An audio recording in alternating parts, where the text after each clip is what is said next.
Now, the Chinese Communist Party, CCP, is indeed making long-term plans, setting budgets, and changing national systems.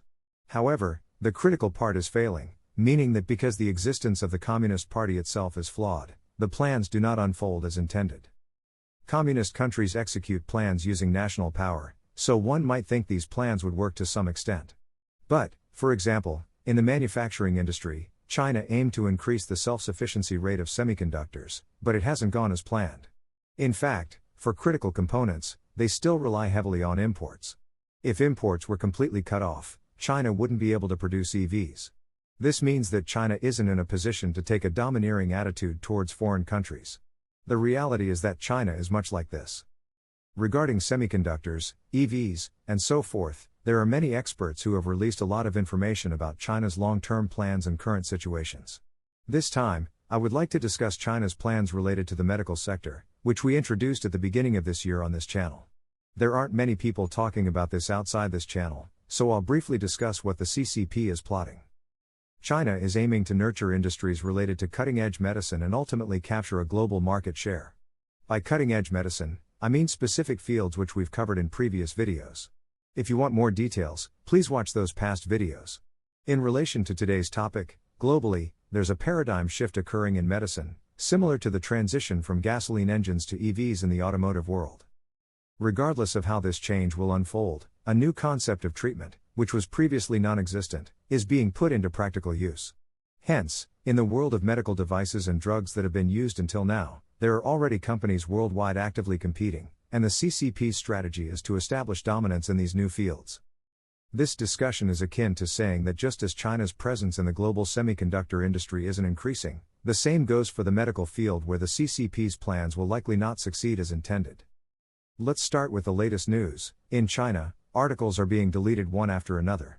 Here's what you should look at. This is a search result from China's search engine.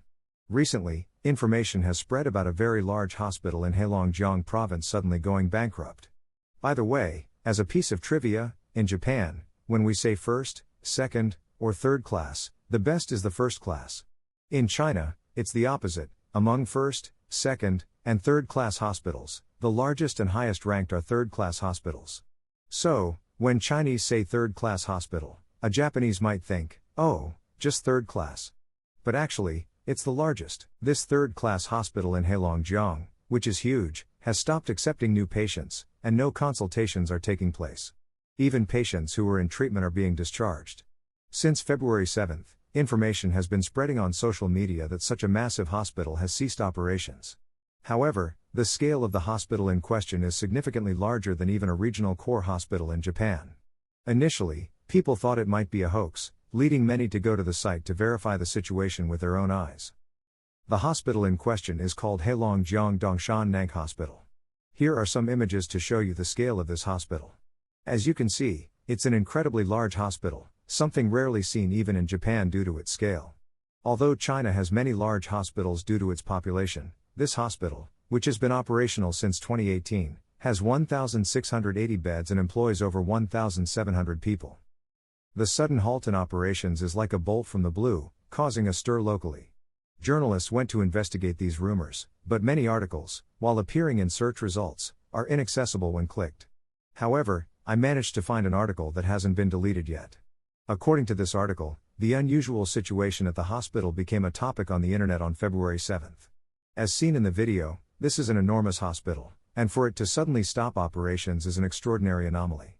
Initially, people were skeptical, but upon visiting, it was confirmed that no treatments were being conducted, patients were being discharged, and there were hardly any people inside the hospital, indicating something very unusual had indeed happened. This has caused quite a stir on the internet, with information about the hospital's bankruptcy spreading. However, the collapse of such a large hospital's management does have several underlying reasons. China does have medical insurance, but unlike in Japan, not everyone can use the same insurance, nor is it as comprehensive. Additionally, as we've mentioned before, insurance coverage is often limited to domestic products, meaning imported goods are not covered by insurance. For example, stents used to widen narrowed blood vessels were once imported in China, but now, with the push to promote domestic products, the use of domestic stents is encouraged under insurance. This reflects the country's policy to support domestic medical industries, but it's related to the current discussion because China's medical insurance system is facing severe issues due to a lack of funds. Hospitals that rely on insurance payments for operations are facing delays in these payments, leading to various repercussions. For instance, there's a phenomenon where private hospitals are withdrawing from insurance, making it unfeasible to run a hospital on insurance payments alone when they are not forthcoming. This impacts everything from purchasing drugs and medical equipment to paying staff salaries. In Japan, one might expect to get paid if you do insurance-covered treatments, but in China, the opposite is happening. Hospitals might not know when they'll get paid, leading to what would be considered charity work in Japan, thereby inflating treatment costs and making it accessible only to the wealthy. This situation has led to an increase in medical facilities that operate independently of China's insurance system, particularly those catering to foreigners or the affluent. However, running such a model is challenging for large hospitals because the number of affluent patients is limited. Thus, if a large hospital decides not to accept insurance, it becomes too expensive for most patients. Given the large financial inflows and outflows in healthcare, when the money stops coming in, even a giant hospital can face immediate financial crisis, leading to the complete halt of operations as seen in this case. The CCP is currently controlling information on this matter, so the detailed circumstances are not fully disclosed, but similar situations have occurred with other hospitals last year, suggesting that the financial flow has indeed stopped. Returning to the original topic, if this is the state of hospital management in China, even if the CCP plans to produce cutting-edge medical devices or drugs, the question arises, who will use them? Without a solid domestic need, investing in new devices or drugs might not be recouped. This leads to the idea of selling abroad, but that's not straightforward either. In medicine, unlike EVs where Japanese manufacturers were cautious about entering the market, giving China an early lead, countries worldwide are fiercely competing. A country without a strong domestic demand for advanced treatments is at a disadvantage. For instance, we discussed CAR T-cell therapy at the beginning of the year, which is covered by insurance in Japan but costs 33 million yen per course. Thanks to Japan's comprehensive insurance system, even those without much money can receive these treatments with minimal out-of-pocket expenses.